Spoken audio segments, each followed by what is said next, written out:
on the right.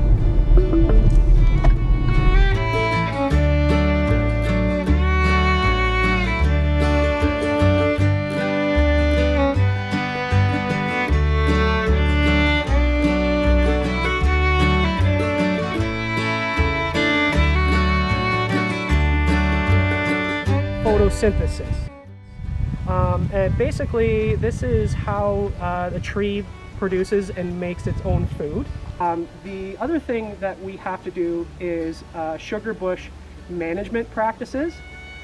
Some of the things that we do to help manage our sugar bush is when a tree gets to a point where it's reached maturity and it isn't producing as much sap as it used to, depending on the size of the tree, that will determine the amount of taps that the tree will be able to handle.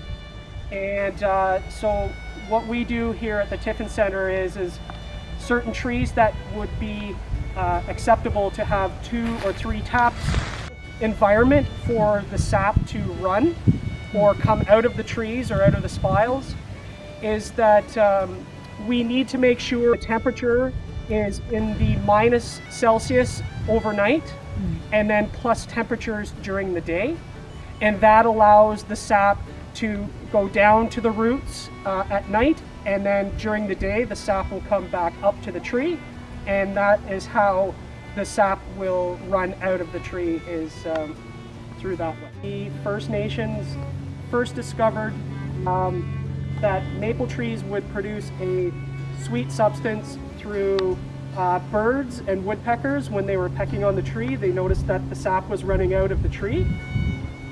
Once they recognized that they were able to harvest the sap, what they would do is they would make a cut in the bark, and then they would take a piece of bark and put it on the tree to sort of harvest the sap. The sap would then run down the bark into a homemade, basically a bucket, and they would make it out of birch bark. The name that they called it was the mokuks, and they were able to drill a hole into the side of the tree. The pioneers made their own wooden spiles to hang the buckets and pails off of the side of the tree. They would have it as a, I guess, a family event, so they would get the kids involved, and the entire family would go out and collect sap for the day.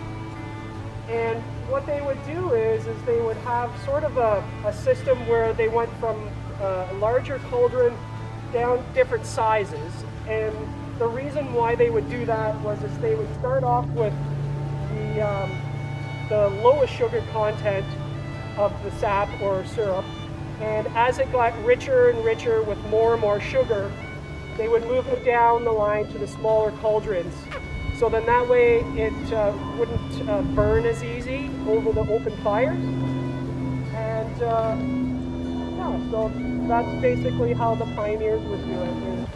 One of the main things from the pioneer methods, this was basically a hand drill that they used to drill the hole in the side of the tree.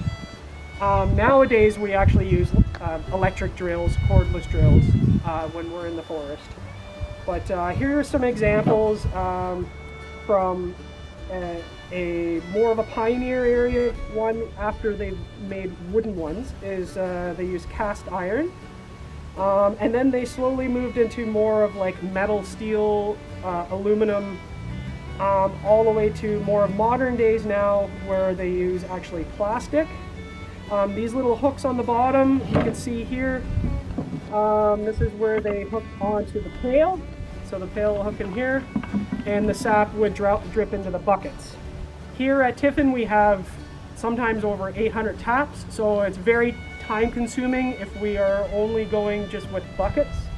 So more of a modern method that they use now is basically a spile and a tube, and this is a lot less labor intensive. We rely on gravity for the sap to run down the tubes into a larger collection point. So now most people use the spile and the hoses.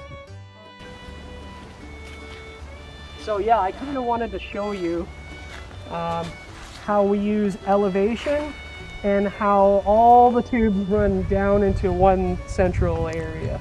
Interesting. Yeah. And if you can imagine these, instead of them all being hoses, being pails, the amount of work it would take to empty, 800 pails versus, one big container, right? You can actually see the sap coming out, and this took basically about a day and a half to fill. So this tree here, probably based on the diameter, could probably have 2 taps on it from what I can tell. But we choose to only keep it to 1 tap because it's much easier on the trees. And that is where the tree has healed itself over. So basically, Tim goes around to all of the collection points and he uses a gas-powered pump, and he pumps the sap from the collection areas into the tank, and then from here he'll drive back to the sugar shack and he'll pump it from the machine to the big holding tanks off the back that are attached to the evaporator.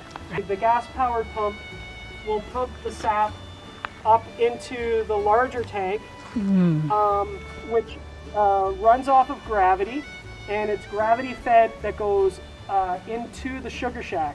And this tank is actually hooked up to the evaporator. And so the pipe will go through the wall onto the back of the evaporator, and the sap gets fed in through a number of floats and shut-off valves, which lets the sap in as it's boiling up.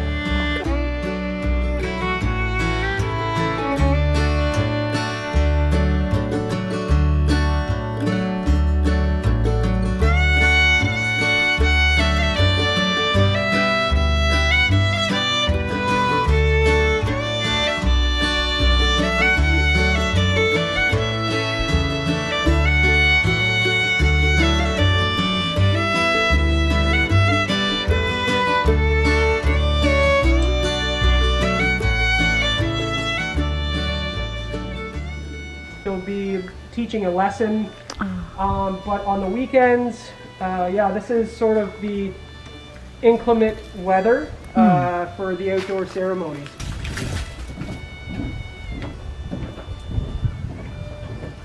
So we have a number of things like outdoor chalkboards, different pieces of wood and lumber for the kids to build their own little forts and stuff like that to be creative.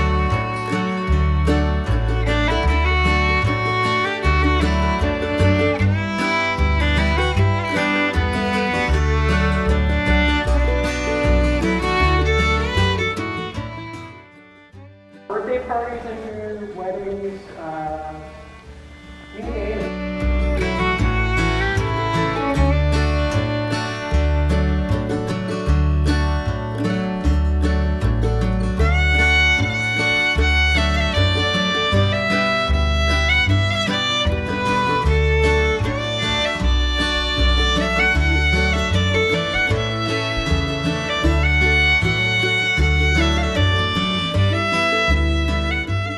We have to take a lot of stuff down because we don't want the public climbing on this when we're not around.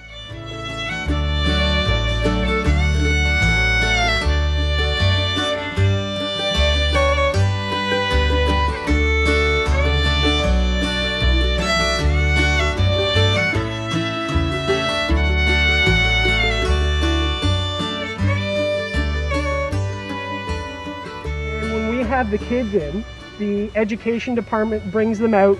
They teach them about outdoor survival, outdoor education.